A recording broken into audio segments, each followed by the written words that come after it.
Messieurs, mesdames, mesdemoiselles, shalom aleichem, nous sommes dans la rubrique réflexion avec la paracha de la semaine, parachat Mishpatim. Ve'ele à Mishpatim, voici les Mishpatim, les ordonnances des lois compréhensibles, car il y a 3 sortes de lois dans la Torah, les Mishpatim, les Chukim et les Eduyot. Les Mishpatim font donc partie des lois dites en français compréhensibles, les Chukim faisant partie, elles, des lois dites incompréhensibles, en ceci que l'on ne détient que 1 ou 2% de capacité d'explication sur ces halachot, alors que, concernant les Mishpatim, on détient 95% en quelque sorte de capacité d'explication. Ce qui signifie qu'en vérité, même un Mishpat, mettre une loi compréhensible, recèle quelque part une part d'irrationnel dans son mode d'application ou dans sa propre justification.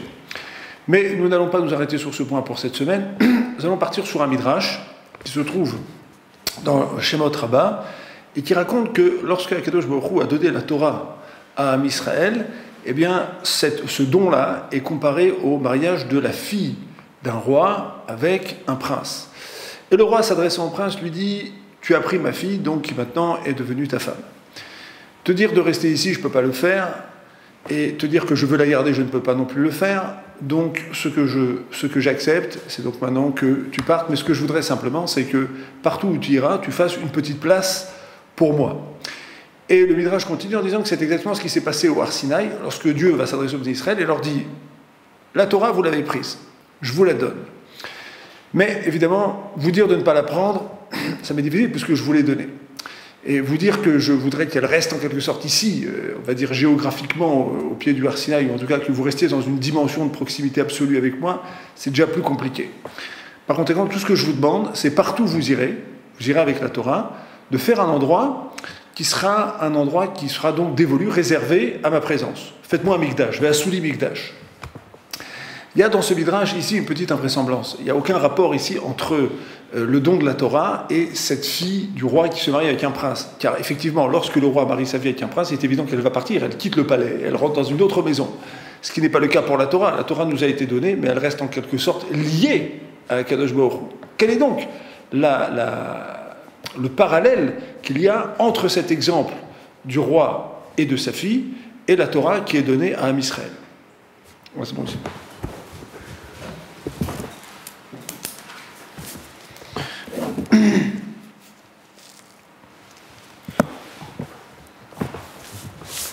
On a combien de minutes là? 2,5. Pour le comprendre, il nous faut faire 3 pas en arrière. D'abord, il nous faut comprendre que le monde dans lequel nous vivons et dans lequel Hachem a donc donné sa Torah, ce monde s'appelle, d'après les commentateurs, le Shla, le Maharal, explique que ce monde s'appelle le Olam. Olam Hazé. Olam, c'est un mot qui vient du mot Ne'elam, caché. C'est un monde dans lequel Hachem a caché, voilé sa présence. C'est un monde dans lequel, lorsque l'on pose un regard scientifique, philosophique, on peut aisément imaginer que c'est un monde sans maître. D'ailleurs, c'est la pensée unique d'aujourd'hui d'essayer d'imaginer que ce monde est un monde qui n'a pas de maître, qui n'a pas de créateur. Donc en apparence, effectivement, il y a là ici un libre arbitre des plus complets, des plus radicaux. C'est qu'en fait, le monde qui nous est proposé est un monde qui, dans son fonctionnement, peut se justifier par lui-même, en apparence. Par ailleurs, ce monde, c'est un monde dans lequel, nous dit-on, Dieu a créé l'homme. Maintenant, il a créé B'Tselem Elohim, c'est-à-dire avec un tselem, une forme d'action, une capacité d'action et d'intervention semblable à celle de Dieu. Et nos commentateurs disent B'Tselem Elohim, ça signifie notamment, d'après le Nefesh HaChaim, Rabbi Chaim de Volojine, l'élève du Gaon de Vilna, le fondateur de l'Yeshiva de Volojine, ça signifie que l'homme a la même capacité qu'Hachem de créer. Il est boré. Ce qui est surprenant, parce que l'homme, on peut bien imaginer qu'on mette à sa disposition une série de matériaux avec lesquels il crée d'autres matériaux, ce qui s'appelle en hébreu une yetzira. C'est tout simplement une action de faire et de transformer. Mais que l'homme soit boré, qu'il puisse créer en quelque sorte ex nihilo, c'est une force qui nous a été donnée et qui s'exprime dans le monde d'une certaine manière. Par quoi s'exprime-t-elle? Lorsque nous avons reçu la Torah, nous avons reçu la possibilité d'exprimer précisément ce potentiel de création qui est inscrit en quelque sorte dans notre condition même. Nous les hommes, nous ne sommes pas comme les animaux, comme les plantes, nous avons la possibilité, en parlant, en priant, en accomplissant des mitzvot, de créer des mondes. Ça, c'est au niveau métaphysique. Donc c'est quelque chose qui n'est pas forcément palpable, c'est une réalité qui est difficile à expliquer à à laquelle il était difficile de donner une forme, disons, dans notre monde, mais c'est une réalité qui existe au niveau métaphysique. Lorsque nous prions, lorsque nous accomplissons des mitzvot, nous créons des univers, nous créons des mondes. Mais plus spécifiquement et plus simplement. Et nous allons commencer à répondre à la question du Midrash. Nous voyons que lorsque nous avons reçu la Torah, nous avons reçu la possibilité donc de comprendre quel est le Ratson d'Akadosh Baruch Hu. On parle toujours de la volonté d'Hachem. Quelle est la volonté de Dieu? Qu'est-ce que Dieu veut? Ce que Dieu veut, c'est marqué dans la Torah. Dans la Parashat Mishpatim, il y a près de 52 mitzvot. Alors, il y a 52 occasions de comprendre ce que Dieu veut de nous. Retsono, le Ratson d'Akadosh Baruch Hu, Retsono, c'est la même gematria que Shemo, 346. Lorsqu'on accomplit le Ratson d'Akadosh Baruch Hu, la volonté d'Akadosh Baruch Hu, on fait régner son nom dans le monde. Qu'est-ce que cela signifie? Tout simplement que l'on donne corps à une existence qui jusqu'à présent était abstraite et qui va s'affirmer par une série d'actions. Si on voulait exprimer la chose de manière triviale, on dirait par exemple qu'un juif qui met des tefilines dans un aéroport, c'est un juif qui exprime dans un lieu public qu'il y a un créateur. C'est pas, il a des petites boîtes noires sur la tête. Ces boîtes noires, elles expriment l'adhésion à une volonté d'Akadosh Baruch Hu. En général, dans les aéroports, quand on parle de boîtes noires, c'est quand il y a un avion qui s'est écrasé. Là, on voit des petites boîtes noires sur la tête d'un juif avant de monter sur l'avion. Donc on va se poser des questions, qu'est-ce que c'est que ces boîtes noires? Qu'est-ce que c'est que ce juif? Qu'est-ce que c'est que cet individu? Et la même chose lorsqu'on fait donc les 612 autres mitzvot, à partir du moment où un juif fait des mitzvot, il exprime la réalité du nom d'Akadosh Baruch Hu. Le nom d'Akadosh Baruch Hu dans la littérature des sages, ça fait référence à un mode d'intervention. En un mot, lorsqu'un juif fait la volonté de Dieu, il permet à Dieu d'intervenir dans le monde. Ce qui explique par exemple le pasuk Tenu Oz Elokim, donner de la force à Dieu. Qu'est-ce que ça veut dire donner de la force à Dieu? Oz, c'est la Torah. La Torah qu'il nous a donnée, qui est un Oz, qui est une force, nous la lui rendons, en quelque sorte, en accomplissant sa volonté, en lui permettant d'exprimer dans le monde ici la réalité de son nom, c'est-à-dire son intervention dans ce monde. Ça, c'est le schéma, si vous voulez, initial, qui permet maintenant d'expliquer cette relation, ce mode de relation entre Akadosh Baruch Hu et nous. Avec ça, on peut un petit peu comprendre maintenant ce que dit le Midrash. Akadosh Baruch Hu dit « Je vous ai donné la Torah ». Quand je vous donne la Torah, en quelque sorte, je me mets entre guillemets, en quelque sorte, en absence de cette Torah, parce que maintenant elle est entre vos mains. C'est-à-dire que je me réserve maintenant, en quelque sorte, la possibilité d'attendre que vous accomplissiez les mitzvot pour pouvoir exister dans ce monde.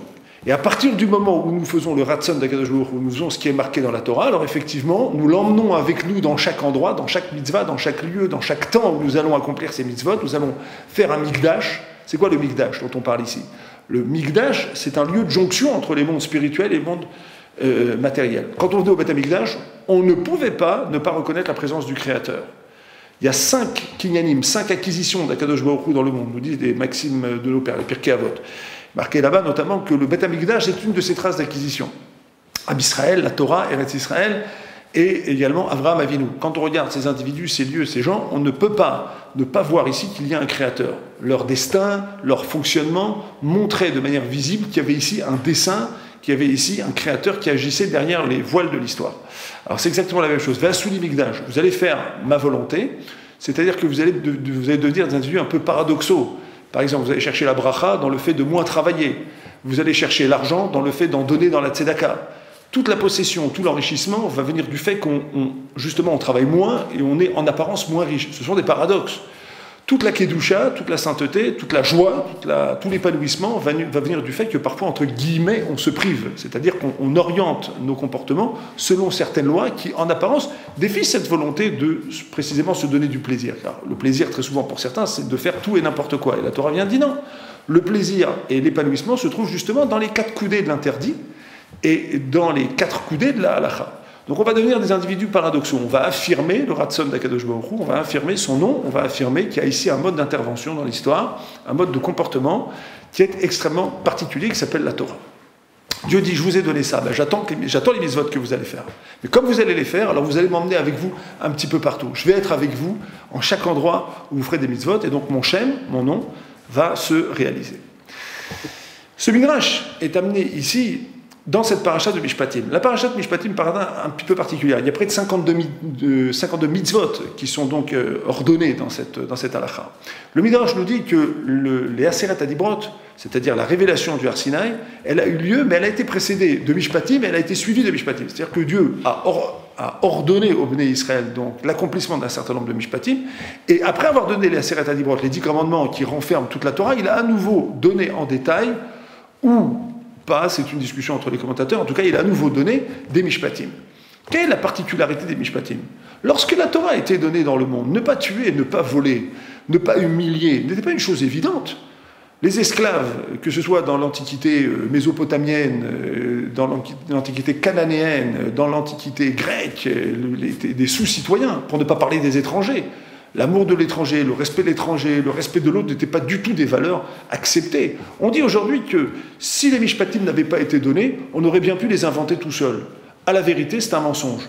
Parce que quand la Torah a été donnée, ces mishpatim, ces lois tellement logiques, n'étaient appliquées par personne. Aucune société ne respectait les étrangers comme nous les respections. Aucune société ne respectait les esclaves comme nous les respections. Aucune société n'était capable de penser un système capable de redonner à un esclave l'envie de redevenir un homme libre. Ce qui est, si vous regardez la paracha, la fonction même des halachot liées à l'esclavage dans la Torah.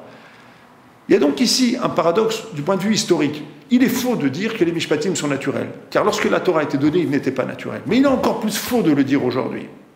Pourquoi? Parce que les mishpatim que la Torah nous ordonne sont des mishpatim qui n'ont pas de géométrie variable.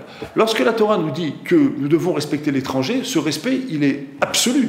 Lorsque la Torah nous dit qu'on doit aimer l'autre, on doit faire fonctionner sa capacité à aimer envers l'autre comme on aime qu'elle fonctionne envers nous. Ve'afta l'ereacha kamocha. La Torah utilise pour le mot réa, le prochain, le nom de Dieu. Elle dit attention, lorsque tu es en face de l'autre, tu es en face, quelque part, d'un mode d'intervention d'Akadosh Baruch Hu. C'est Dieu qui fait les tornites, qui fait les programmes, qui fait les rencontres. Donc il n'y a pas ici de respect de l'autre à géométrie variable, ou en tout cas pris dans la géométrie variable des intérêts législatifs, économiques des uns et des autres. On voit par exemple qu'il y a toutes sortes de gouvernements ou de sociétés qui se parent du respect de l'autre, mais qui n'ont aucun respect pour les étrangers, et qui peuvent les laisser mourir à leurs frontières, alors qu'ils se prévalent des droits de l'homme ou d'un droit de l'hommisme permanent et qu'ils nous jettent à la figure en nous disant que nous, on ne respecte pas les droits de l'homme. Ce qui signifie que dans les valeurs telles qu'elles sont véhiculées en dehors de la Torah, le respect de l'autre, qui est le mishpat par excellence, eh bien, il est à géométrie variable et il n'a pas de valeur absolue. Alors que dans la Torah, il a une valeur absolue. C'est-à-dire qu'il s'affirme à la fois en présence de l'autre, mais même lorsqu'il a le dos tourné et dans ma manière de parler de lui. Quelle est la loi aujourd'hui dans le monde occidental, qui est le monde des mishpatim, qui réprouve le fait de dire du mal de l'autre dans son dos? Alors vous me direz qu'il y a la diffamation, d'accord, mais avant qu'on puisse porter plainte contre quelqu'un, il y a toutes sortes de lois, il y a toutes sortes de décrets, il y a toutes sortes de conditions. Ce n'est pas du tout le cas dans la Torah. Toute personne qui dit du mal de l'autre alors qu'il a le dos tourné, qui dit un mot de lashon hara, a dit un mot de lashon hara devant peut-être les autres, et celui qui est concerné par ce lashon hara n'a pas entendu, mais Dieu qui est là, lui, a entendu. Il a donc enfreint l'obligation du lashon hara, parce qu'il parle pas seulement devant les hommes, mais il s'exprime aussi devant le Créateur. C'est ce qui fait toute la différence entre le mishpat de la Torah et les soi-disant mishpatim qui ne viennent pas de la Torah. C'est que le mishpat de la Torah est un mishpat absolu. Parce que c'est un mishpat qui s'exprime dans le rapport avec le Créateur en passant par le truchement, par la station de la relation à l'autre. Ce qui n'est pas du tout le cas pour les autres mishpatim. Et c'est la raison pour laquelle le Har Sinaï est donc suivi maintenant de cette paracha mishpatim pour nous expliquer que l'accomplissement de la Torah, ou du moins on va dire la relation avec le nom d'Akadosh Baruch Hu, car le Ramban nous dit que la Torah ce ne sont que des noms d'Akadosh Baruch Hu. En un mot, se relier à Akadosh Baruch Hu, se relier au mode d'intervention divin, ça passe par une bonne compréhension de la vraie valeur du mishpat, c'est-à-dire de sa valeur absolue. Shabbat Shalom.